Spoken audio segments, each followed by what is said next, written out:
Bonjour chers amis, c'est Pasteur Baron Mbala. Bienvenue à Praxis, notre école théologique qui a pour but la réformation de l'Église. Nous voulons croire qu'en des temps comme ceux-ci, Dieu veut que son peuple se tourne vers lui et particulièrement vers sa parole pour apprendre de lui. Ici à Praxis, nous avons la pensée et la vision, le but, l'objectif de amener l'Église à retourner à la pureté de l'Évangile et à retourner donc à l'intégrité des Écritures, car Dieu est derrière sa parole pour l'accomplir. Aujourd'hui, nous allons parler de la Christologie et l'homilétique. C'est un cours tout entier ici que nous donnons à Praxis.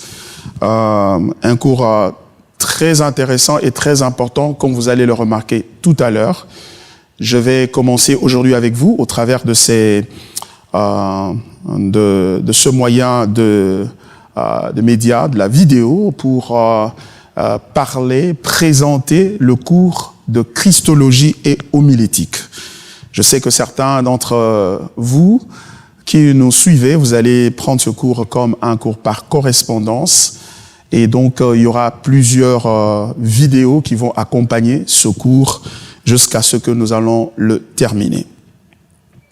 Et ceux qui ne sont pas intéressés à le prendre comme un cours par correspondance, donc auront juste quelques séances à suivre ce cours. Et ensuite, nous allons... ils vont se faire juste une idée de ce que ce cours a comme contenu et aussi implication. Et vous allez le remarquer, c'est un cours très important pour la vie chrétienne personnelle, mais aussi pour le ministère. Et c'est important que nous puissions réaliser que la Christologie a une part importante de responsabilité ou dans la compréhension non seulement de la personne de Christ, mais de son œuvre, mais aussi de notre marche spirituelle de tous les jours. Voyez-vous? Alors, là, aujourd'hui, en première séance, je vais présenter le cours, c'est-à-dire je vais donner une description de ce cours. Ensuite, je vais parler de ses objectifs. Je vais parler de son importance.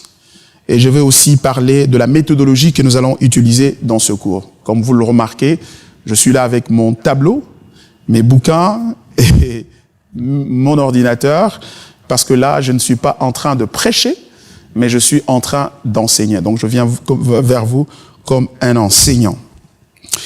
Et ensuite, lorsque nous aurons fait cette petite introduction qui est une sorte de description du cours, une sorte de vue panoramique de ce cours. Ensuite, nous allons faire une introduction générale. L'introduction générale au cours. Et quand nous aurons terminé cette introduction générale, eh ben, nous allons aborder la première partie du cours. Le cours va être divisé en deux parties. La première partie, c'est la Christologie. Nous allons nous attarder sur la Christologie. Et la seconde partie, ce serait l'homilétique. Mais chemin faisant, comme vous allez le remarquer, nous allons créer un dialogue entre ces deux disciplines, c'est-à-dire la Christologie et l'homilétique, et de manière à ce que nous puissions en connaître les implications sur le plan homilétique, sur le plan donc de la proclamation de la parole de Dieu. Alors, quand nous aurons fait cela, nous aurons terminé le cours. Je voudrais aussi dire que le cours va aussi avoir une partie interactive avec vous qui nous suivez au travers de vos questions que vous allez nous envoyer, les adresses, l'email, le téléphone, WhatsApp et notre website vont être placés au bas de l'écran et pour vous permettre de nous envoyer les questions éventuelles que vous avez. Et nous allons, de cette manière, répondre à ces questions-là durant le cours. Donc, nous aurons toute une séance où nous allons parler nous allons adresser des questions de nos étudiants qui nous suivent en ligne ou à la télévision ou sur leur téléphone par Internet. Cela dit, je voudrais commencer le cours par donner d'abord une description de ce cours. Comme son appellation vous le laisse deviner, ce cours est un mélange de christologie et d'homilétique.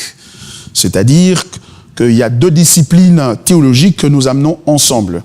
D'une part la christologie et d'autre part l'homilétique, pour pouvoir les engager dans une sorte de dialogue et voir quelles sont les intersections qui se dégagent entre ces deux cours et quelle est surtout leur importance. Mais comme vous le savez, chacune de ces deux disciplines, c'est-à-dire la christologie et l'homilétique, peuvent chacune se tenir sur ce deux pieds indépendamment de l'autre, donc constituer une discipline à part entière.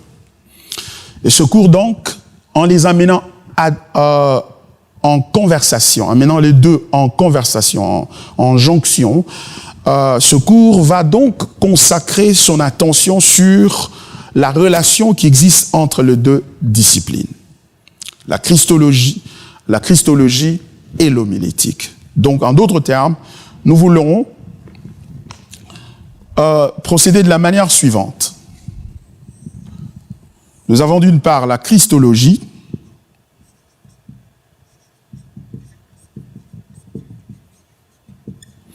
et d'autre part, nous avons ce qu'on appelle l'homilétique.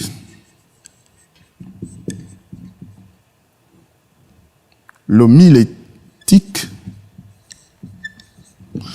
Et nous allons donc nous concentrer sur cette partie hachurée, en rayure, pour voir l'intersection qui existe entre les deux disciplines ici, c'est-à-dire quelle relation y a-t-il entre ces deux disciplines, la christologie et l'homilétique. Et notre cours donc va focaliser son attention sur cette partie-là. Sur cette partie-là, et donc voir comment est-ce que qu'est-ce que nous pouvons apprendre du dialogue ou de la conversation entre la christologie et l'homilétique. C'est quoi la christologie? De façon sommaire, parce que j'aurai le temps de définir chacune de ces deux disciplines en profondeur. La christologie est une partie de la théologie systématique qui est consacrée à l'étude de la personne et de l'œuvre de Christ. La christologie. Et comme vous pouvez le sentir, donc il y a le mot Christ dans la christologie. Donc il y a le mot Christ là-dedans. Le mot Christ là-dedans, et donc nous avons d'une part Christ, donc le Christ, et d'autre part nous avons logia, qui veut dire étude. Donc naturellement, la christologie, c'est donc l'étude de Christ. En d'autres termes, l'étude de la personne et de l'œuvre de Christ. Donc il y a deux composantes importantes là, qui ne doivent pas être séparées, c'est-à-dire la personne et l'œuvre de Christ. Qui est-il, le Christ, et qu'est-ce qu'il a fait? Donc là, nous avons la christologie, et l'homilétique, d'autre part, c'est un art. C'est un art ou une science. On dirait de la prédication, de la préparation et de la livraison du message biblique. La parole, de la prédication. Comment on prépare cette prédication et comment est-ce qu'on la présente. Voyez-vous, donc ces deux disciplines-là viennent ensemble pour nous renseigner au sujet de leur intersection, c'est-à-dire de leur relation.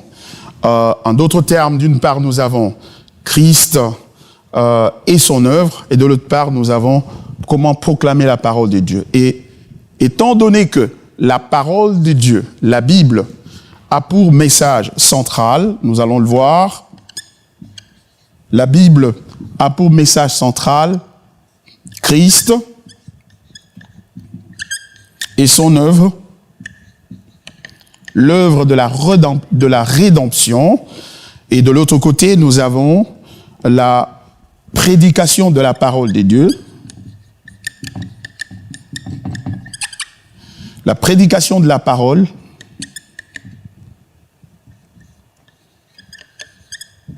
La proclamation de la vérité de la parole de Dieu, et laquelle vérité, nous disons, elle est centrée sur la personne et sur l'œuvre de Christ. Donc, il va de soi que ce que l'homilétique, ce qui fait l'objet de l'homilétique, c'est le produit de ce que la christologie rend disponible. C'est-à-dire, la christologie est une démarche qui va nous conduire à découvrir qui est la personne de Christ et quelle est son œuvre. Et l'homilétique, donc l'art de la prédication de l'évangile, et donc va donner de la matière. Donc la christologie va donner de la matière que l'homilétique doit proclamer. Donc vous comprenez tout de suite qu'il y a un lien, voulais-je dire, entre les deux disciplines, et donc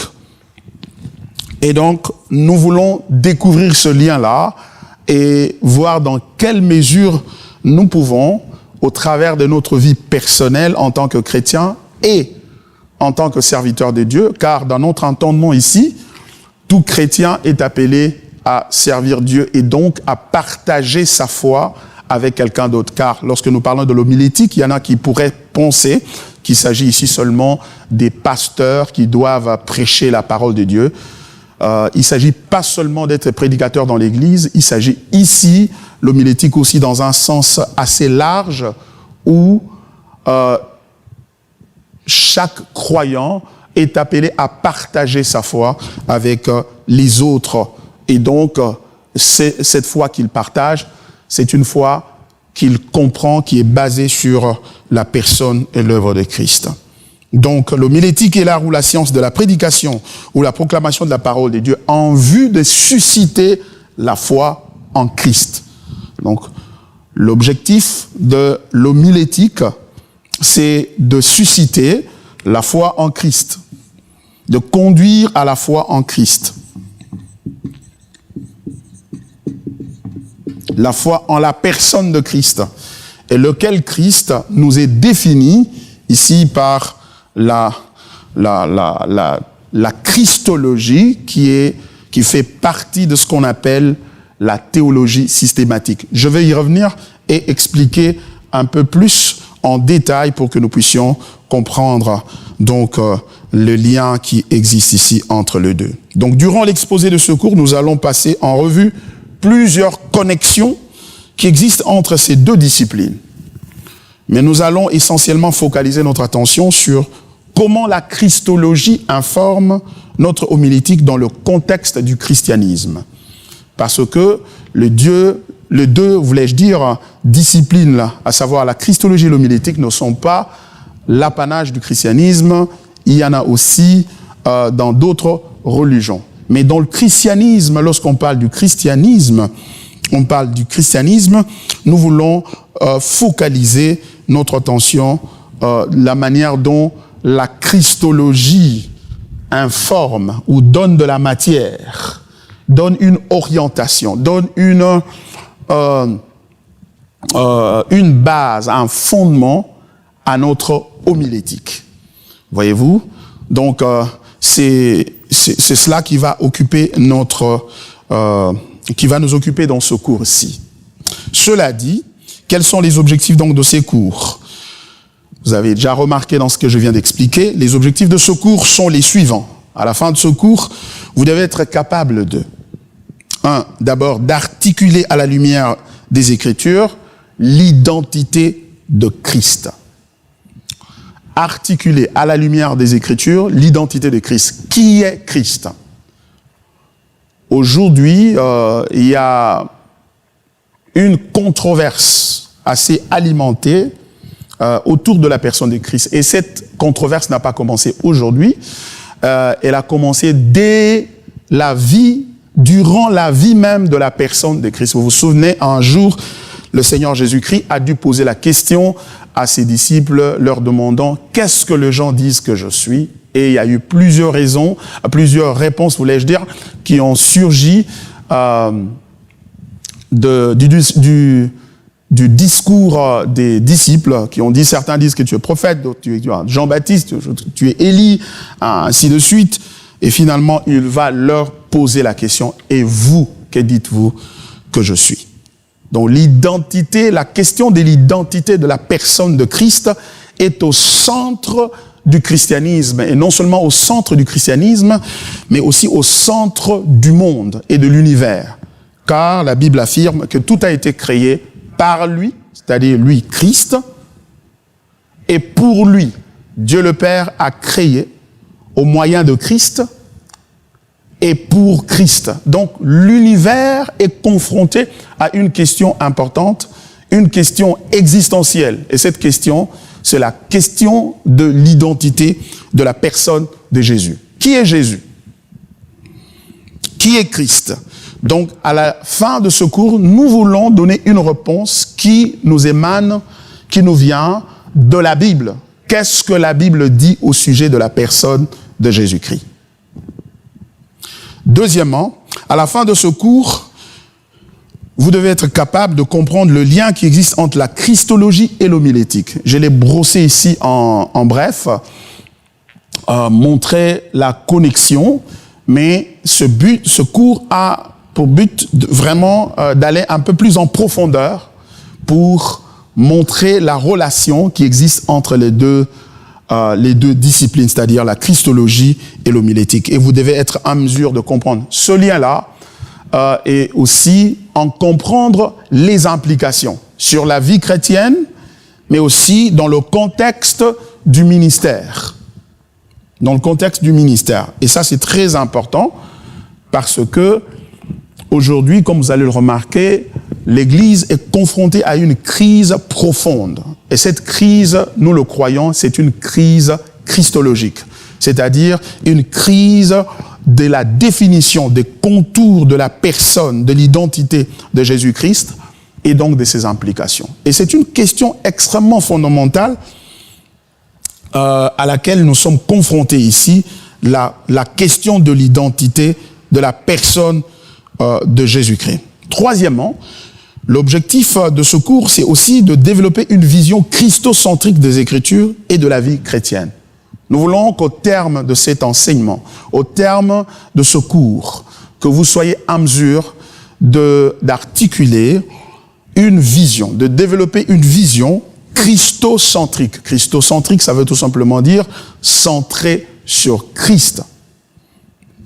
Sur Christ, parce que une vision christocentrique des Écritures qui va naturellement conduire à une vision christocentrique de la vie chrétienne et partant du ministère lui-même.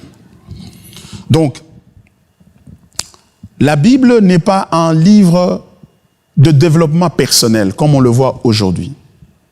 Comment faire ceci, les 4 étapes pour obtenir ceci, pour obtenir le succès, les 7 points pour avoir développé un ministère fructueux et développer un leadership influent.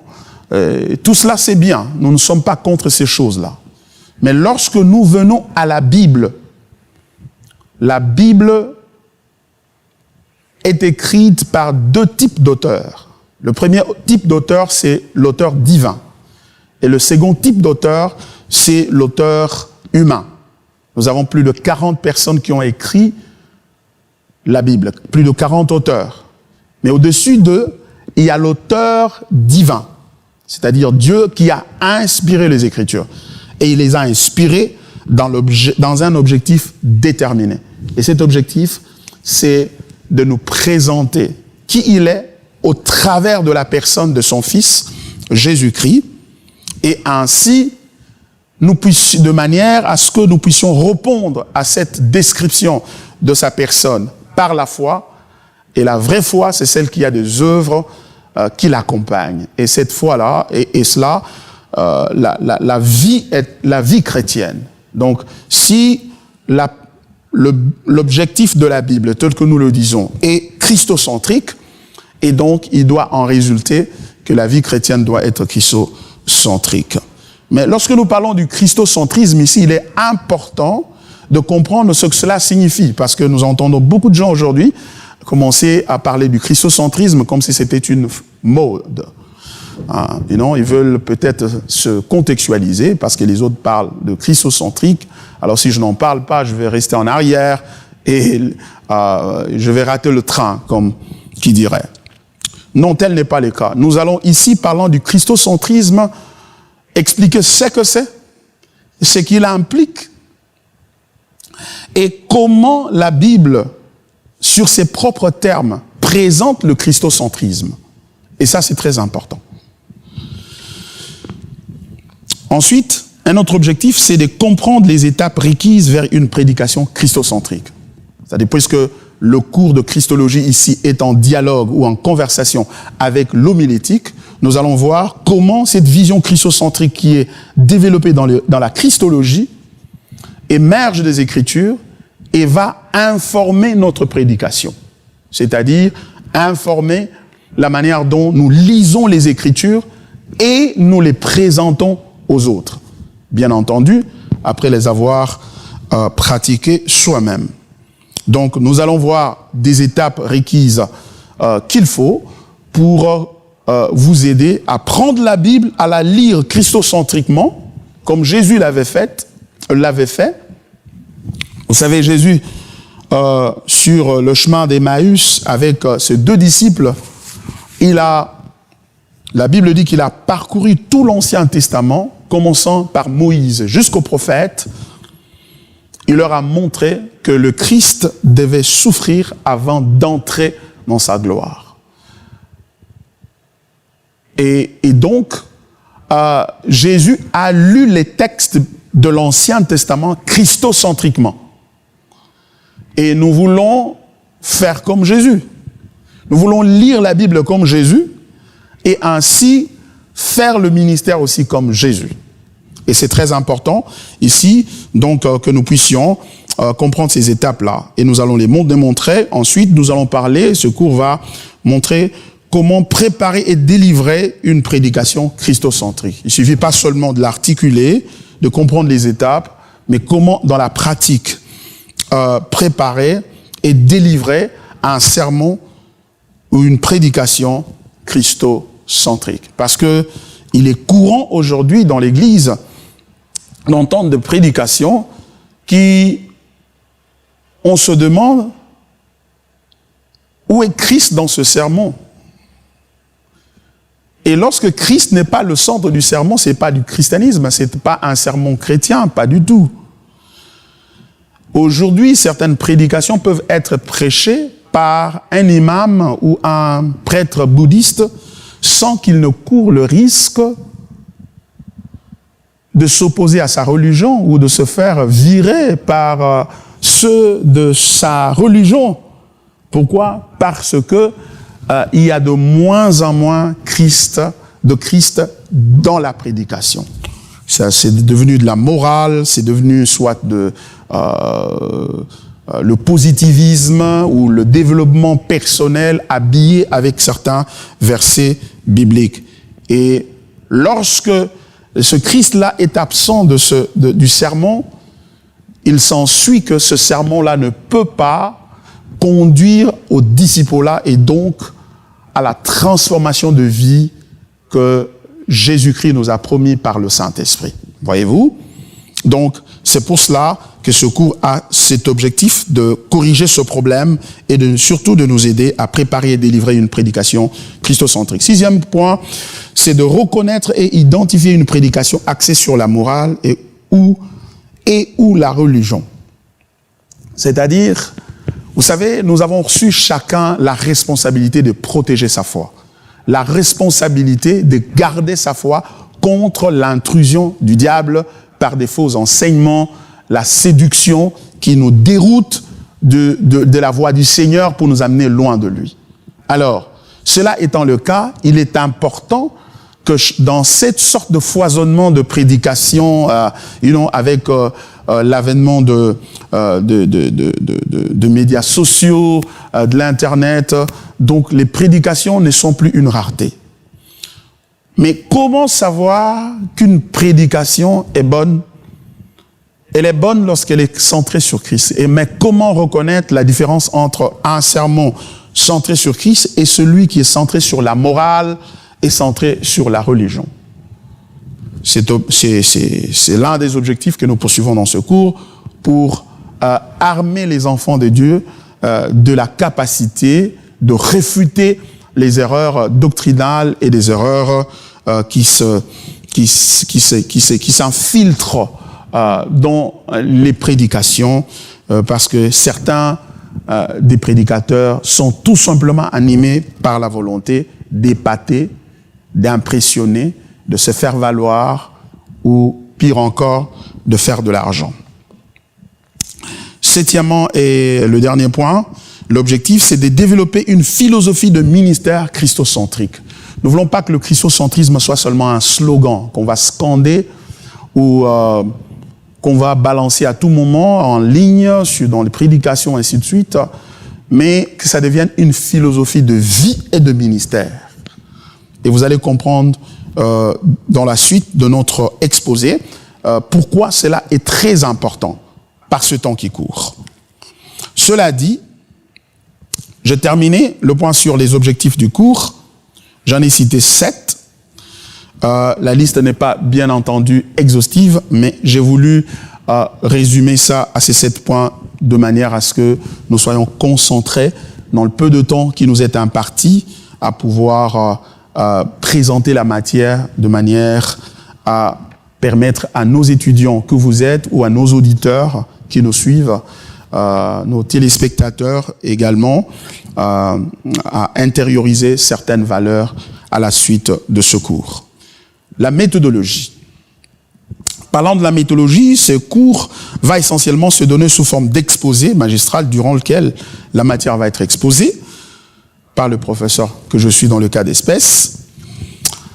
Et il est recommandé aussi que nos étudiants puissent avoir leur syllabus ou fascicule pour suivre, parce que dans un exposé comme celui-ci, je ne fais que donner les points essentiels, les points saillants de la matière, et il y a aussi d'autres détails importants qui contribuent à la compréhension de ce cours, qui vont exiger que vous puissiez acquérir le support pour vous accompagner dans votre